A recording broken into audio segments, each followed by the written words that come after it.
Trevor the traction engine was enjoying his work in the vicarage orchard. Birds were singing, and apples were ripening on the trees. It was a lovely day. Hello, Trevor. You look as bright and cheerful as my red paint. Oh, I am, James. What's that noise?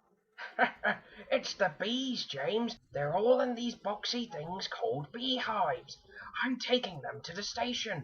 The vicar says his bees make good honey, and he's giving some of them to his friends. Just then, BoCo the diesel engine hummed in. Take care, you two. Don't make the bees angry. They might sting you. Yeah, right. Like I need to be told what to do by a diesel. And he buzzed away.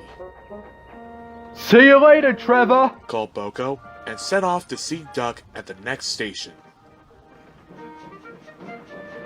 Bill and Ben, the tank engine twins, were busy arranging cars, but they scampered off when they saw BoCo.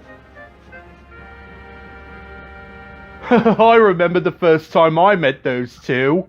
They nearly made my eyes pop out, but it would soon put a stop to their games. Edward is the only one who can keep Bill and Ben in order. I sometimes call them the bees. Good name. They're terrors when they start buzzing around. James bustled in. What's that, Duck?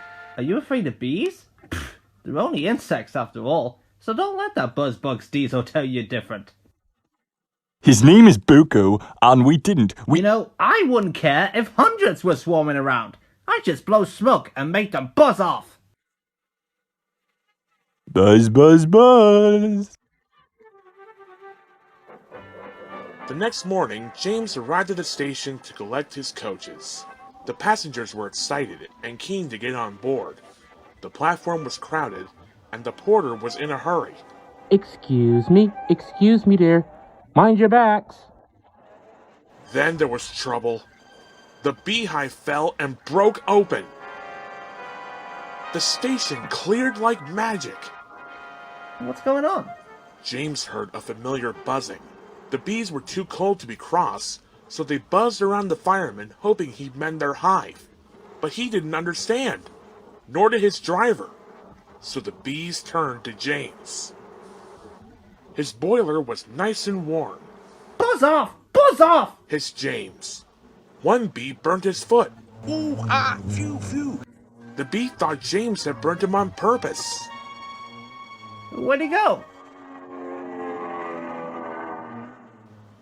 So it stung James right back on the nose. Uh-oh. Ow! Whistled James. He had had enough. So had his fireman and driver. My nose! They didn't notice till too late that they had left all their coaches behind. They tried everything to get rid of the bees. First they spun on the turntable, but to no avail. They tried washing them off, but the bees clung harder to James's warm boiler. Then they tried smoking them off by going through a long tunnel. But still, the bees wouldn't go away. It's no good, James. We'll just have to go back to the orchard and fetch another hive. James's reply was drowned by the sound of buzzing. The vicar was waiting anxiously for James. When he arrived, the bees swarmed straight into their new home.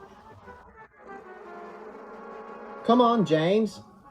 What you need now is a good hose down.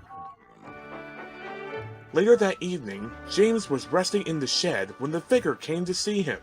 Thank you for saving my bees. It's a pity it's not Christmas, then we could call you James the Red-Nosed Engine. Everyone laughed, even James. But instead, they decided to call James the Bee's Knees, which means they thought he was more useful than ever.